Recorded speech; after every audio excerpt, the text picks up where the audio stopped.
साल 2040 एक इंसान मार्स की जमीन पे पहला कदम रखता है। दुनिया खुशी से झूम रही है, कैमरा रोल कर रहे हैं, लेकिन नासा ने एक सीक्रेट डॉक्यूमेंट में लिखा है ये इंसान कभी वापस नहीं आएगा। पहले समझते हैं मार्स पे जाने का सपना आया कहां से। 1969 में जब नील आर्मस्ट्रांग चांद पे उतरे, नासा ने सोचा था अगले 20 सालों में हम मार्स पे होंगे, लेकिन 50 साल गुजर गए। आज भी हम सिर्फ प्लान ही बना रहे हैं। क्यों? क्योंकि मार्स कोई मून नहीं है, ये एक अलग ही दुनिया है। चांद सिर्फ 3 दिन दूर है, मार्स मिनिमम 7 महीने की जर्नी है। और इस 7 महीने की सफर में बिना कुछ किए एस्ट्रोनॉट की बॉडी इतना बदल जाएगी जो शायद वापस आने के बाद नॉर्मल नहीं हो सकती। अब आते हैं सबसे बड़ा डर, रेडिएशन। अर्थ पे हम सेफ हैं क्योंकि हमारे पास मैग्नेटिक फील्ड है, एक इनविजिबल शील्ड जो रेडिएशन रोकती थी। मार्स पे कोई मैग्नेटिक फील्ड नहीं, कोई एटमॉस्फेयर नहीं, सीधा स्पेस रेडिएशन बॉडी पे गिरता है। नासा के खुद के कैलकुलेशन कहती है सिर्फ जाते जाते एक एस्ट्रोनॉट इतना रेडिएशन ऑब्जर्व करता है जो 200 चेस्ट एक्सरे के बराबर है हर सिंगल दिन में। 6 महीने मार्स पे रहने के बाद कैंसर का रिस्क 40% बढ़ जाती है। वापस आने के बाद भी ये सिर्फ कैंसर नहीं, रेडिएशन से डीएनए डैमेज होती है, मतलब फ्यूचर में उनका बच्चा भी अफेक्ट हो सकती है। फिजिकल प्रॉब्लम तो है ही,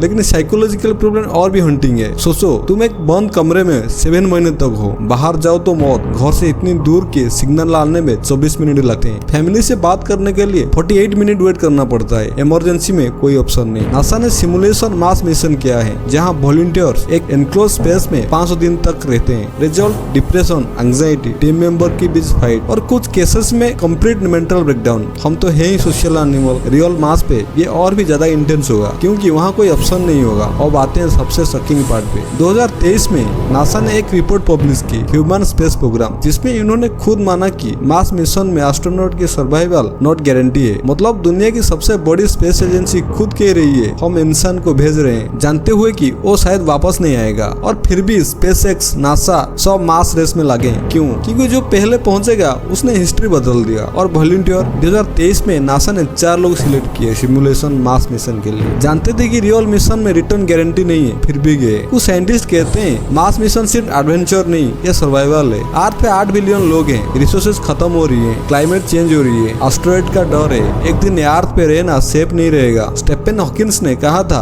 इंसानियत को 200 साल में दूसरे प्लैनेट पे जाना होगा वरना एक्सटिंक्शन। तो मार्स पे मरना भी इंसानियत की सबसे बड़ी जीत होगी, क्योंकि इसका मतलब होगा हम सिर्फ एक प्लैनेट का नहीं रहे, हम मल्टी प्लैनेटरी स्पेसिस बन गए। और पहला इंसान जो मार्स पे मरेगा हिस्ट्री में क्रिस्टोफर कोलंबस से भी बड़ा नाम होगा। तो सोचना, क्या ये लोग ब्रेव हैं या पागल जो जानते हैं वापस नहीं आएंगे फिर भी हाथ उठाते हैं? या शायद ये ही इंसान की सबसे बड़ी क्वालिटी है, हम तब भी आगे बढ़ते हैं जब डर सबसे ज्यादा होता है। अगर तुम होते, क्या तुम जाते मार्स पे? कमेंट में बताओ हो या नहीं, अगर हाँ तो क्यों। सब्सक्राइब करिए चैनल को, क्योंकि अगले वीडियो में ऐसी सोच लाएंगे जो तुम्हारी सोच बदल देगी।